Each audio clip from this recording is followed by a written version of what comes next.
Your ability to see people's age in years as an invisible number above their heads has made you the perfect bouncer. One day, you see a 4-digit number. First story by Bilgebum. It was more often than not the smiley ones I watched out for. While I checked their IDs, their gazes would frequently flicker over to their friends for support. The more jittery among them would chatter away with quotes plucked directly from the latest Fortune magazine, or how buying their own place was the best thing to happen to them. If only they knew. They weren't the only ones saying those things. Inevitably, after about 15 seconds of my careful, silent scrutiny of their spotless plastic cards, the first tracks of sweat would begin to appear on their foreheads. Their conversations would die down, and the fidgeting would multiply. The desperate ones would glance over my shoulder to the doorway through which the pulsing lights and throbbing music emerged, and they'd say, "Could we hurry up? Our friends are waiting for us inside." "I'm sorry, but you're underage. This ID is not valid," I said. Sometimes I wished I could just tell them the truth, that I could identify crap all about him from the card. The printed numbers meant little against the large, glimmering digits floating above their heads. It had taken me several childhood years and the help of a mirror to figure them out, but they made me pretty darn good at my job. "This can't be right," the young man said, jaw tightening even as a visible nervous shudder coursed through his body. "I'm guessing 17? I almost laughed at his shocked expression. Jerking my thumb towards his older male companion, I said, "Your brother will just have to take you elsewhere." "Come on, let's go," the other man said, pulling him out and shooting me one last dirty look. Such was the life of a street-level NYC bouncer. As I was writing down the ID's details on a register, I heard the click of heels approach. Next moment, a slim, small hand slid an ID card onto my podium. I looked up and did a double take, literally jumping back a step. She was pretty. More girl next door than supermodel, with loose auburn hair hanging to her shoulders, framing a lean face. About 5 feet tall, she wore a tight-fitting black dress that terminated at mid-thigh, though her figure wasn't anything more spectacular than I'd been seeing for the past hour or so. So, your typical college girl look-alike. But for the number above her head, 3009. What the hell? "There might be an issue with your age," I blurted before I could stop myself. "Excuse me?"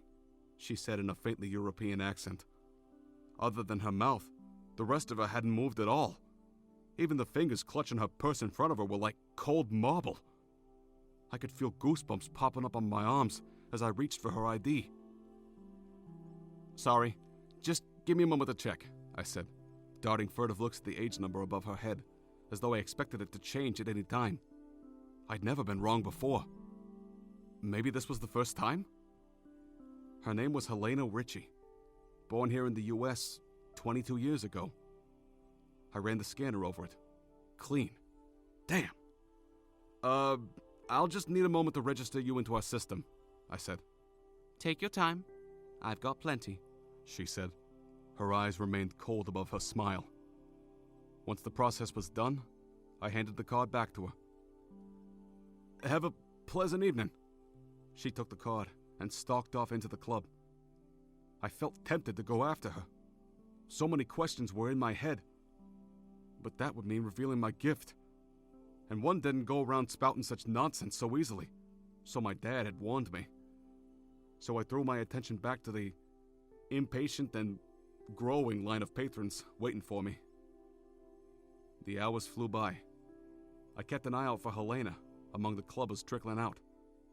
Once I thought I saw her in the midst of a small group of men who went and lounged by a Levante parked not far away. They smoked for a while before returning to the club. At about 4 a.m, when activity was visibly slowing down, she left the club, flashing me a grin on the way. That, more than anything, helped make up my mind. "Helena!"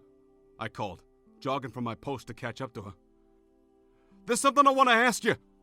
She paused in her step, but maintained her distance out of my arm's reach. Yes? I tore my eyes away from her numbers and met her searching gaze. How old are you? She snorted. Really? We're still not over this? I can see people's ages above their heads, I said in a rush. I've always been able to, since I was a child. And I see that you're— Quiet! She snapped, looking around almost fearfully. You must be dreaming, or imagining things. I'm only 22, recently graduated. That's a load of nonsense, I said. I've never been wrong. I know what I see, and I'm most definitely not high or anything. She scoffed. Stay away from me, mister. I've got mace here in my purse. With that, she hurried away. I told you my secret. Don't I deserve a little truth from you? I said. She stopped in her tracks and turned her head halfway. I never agreed to a trade.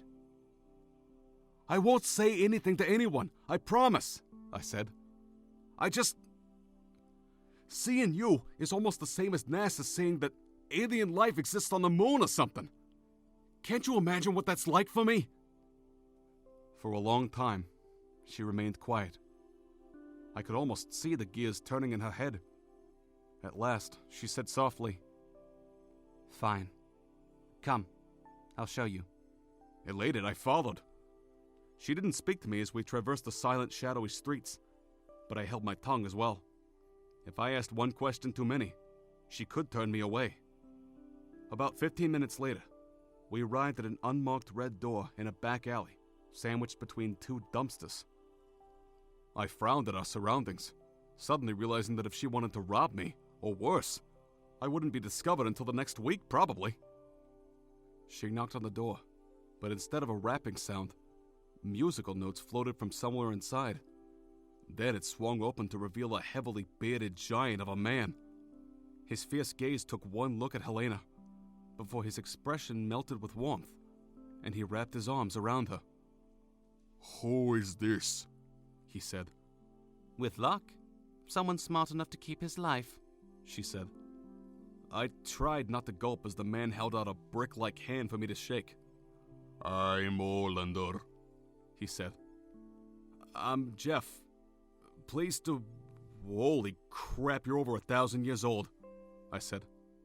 He blinked in astonishment. How did you know? Oh, Helena, what have you brought us? He might be useful. Shall we go in? She said. Olander led us into a long stone tunnel with an arched ceiling. It looked really cramped for the big man, but he hunched his shoulders in a manner that indicated familiarity. The two of them spoke in a language I didn't know. Somewhere in the distance, there was a constant gush of water. Maybe we were near one of the city's waterways. Moments later, we reached another door, this one made entirely of solid carved wood. I had only started to marvel at its surface when Olander pushed it in and revealed the chamber within. I gaped, open-mouthed, at the 12 Roman columns supporting a ceiling of painted frescoes spaced around the cavernous place, lit by huge chandeliers and colorful wall-mounted lanterns. In the center of the room was a fountain, almost 10 feet tall, crystalline water spilling from the top into 3 descending circular pools and sparkling with light. People of various races and attire filled the room, mingling in small groups. Eating from the buffet tables, drinking, admiring paintings hanging on a section of wall, or listening to an orchestral quartet on a small stage. And above all, I was stunned at the numbers everywhere. 2,082, 1,500, 1,006, 3,744. How? I stammered. What is this? Helena didn't answer, except to point at the fountain. And then it dawned on me. Before I could inquire further, she pulled me back out of the chamber into the tunnel. Would you be interested in a new job here at our club? She said. What job? Doorman, she sighed. You see, we can't have too many of us running around the world. Defeats the purpose of actively staying out of the history books, if you know what I mean. Anyone below 1,000 must not be allowed in. Sometimes it's really hard to tell. But you already know that with your current job. I'll have to think about it, I said. My head felt like it was about to split apart. Those people, some of their clothes looked like they predated writing. Are there younger people trying to get in too? More than you know, she said in a grave tone. Ollender takes care of them, usually.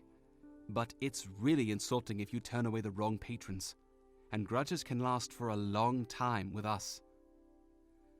Well, you already know that we have a great healthcare package, networking opportunities, insurance, and investment returns. I won't pressure you to give me an answer tonight, she said, going to stand in the doorway. Take your time. I'm in no hurry.